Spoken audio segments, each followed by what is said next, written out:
Dobar dan, dragi YouTube followeri. Naslov mog današnjeg obraćanja je Molitva je spas. Govorio sam o tome kako je Biblija jedini put za nas hrišćane spasenja i trebamo ne samo držati Bibliju u rukama, nego je otvarati i čitati i Stari i Novi Zavjet, jer Bogom nadahnuti ljudi koji su napisali Bibliju, oni su svjedočili Božje riječi, a Božja riječ svaka je istinita, jer Bog ne laže, Bog govori istinu. Bog drži obećanje. Ono što Bog kaže, Bog i ispunjava. Znači, Bog nikada nikoga nije prevario. Nikoga. Bog je doista ljubav. Čitajući Sveto pismo, vidimo da je Bog stvorio nebo i zemlju i sve vidljivo i nevidljivo za 6 dana. 7. odmorio, 7. je današnji dan, nedjelja, i nedjeljom ništa ne radimo. I stvorio čovjeka kao krunu svoga stvaranja, dajući čovjeku, prvom čovjeku, Adamu i ženi njegovoj, duh svoj. Pneuma, duh, disanje svoje. I to je ta duša.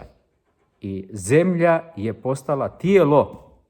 Kako? Božjim disanjem. I sada, kada doista vidimo da Božji duh je onaj koji nas vraća u život, znači zemlja je mrtva. On je uzeo zemlju, stvorio prvog čovjeka. Tako piše u knjizi Postanja. Znači, prvog čovjeka Adama. Adam znači čovjek. Znači, od mrtve nature stvorio je živu egzistenciju, živu individu čovjeka, Adama.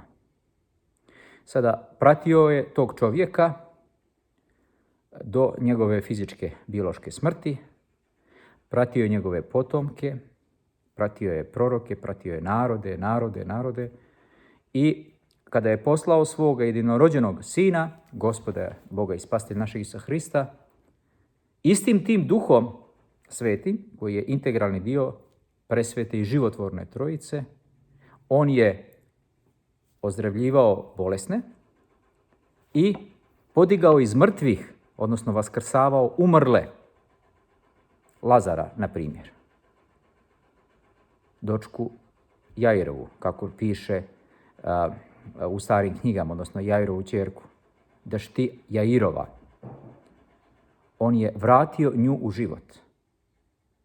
I vratio je u život sve one koji su mu tražili pomoć. Znači, žena koja je krvarila, krvotočivaja, kako također piše u crkveno-slovenskim knjigama. Bjesoumnija, bjesomučnija, odnosno one koji su bili mučeni bjesovima, nervne bolesnike. Zašto? Zato što je Božji duh onaj koji iscjeljuje. Molitva je spasenje, molitva je sila.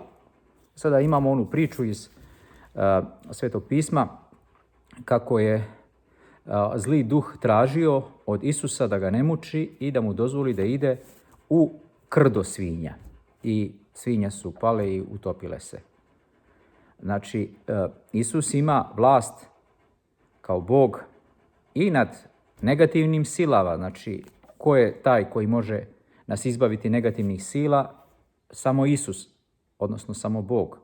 A Isus je sin Božji, sin čovječiji. Znači, on je uzeo ljudsku prirodu da bi nas spasio zbog nas.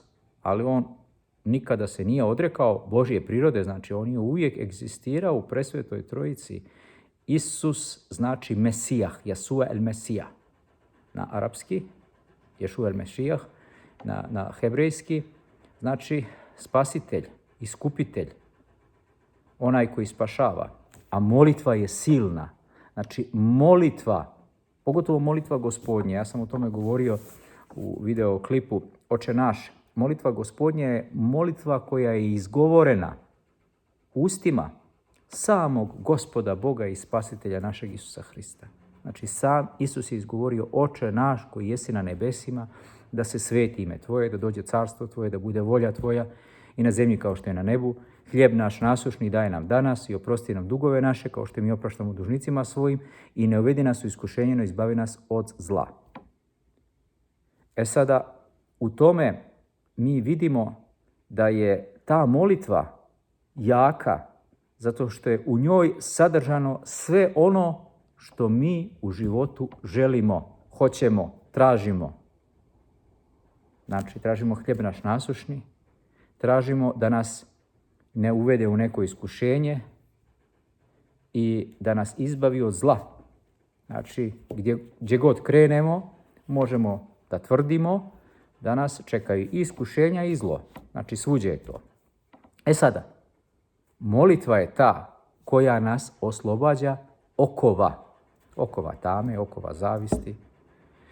Molitva je ta koja nas oslobađa i naše egocentričnosti, naše sujete, i molitva nam otvara oči.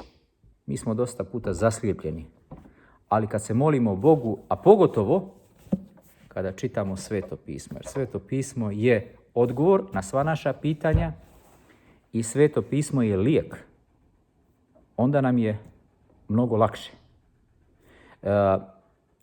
Zaista mi kao hrišćani moramo da čitamo Sveto pismo. Ja bih najviše volio da hrišćani vole Sveto pismo onako kako drugi nehrišćani vole njihove svete knjige. Na primjer, muslimani vole Kuran jako. Razgovarao sam sa jednom studentkinjom, ona je studentkinja sociologije i ona se ne razdvaja od Bhagavad Gite.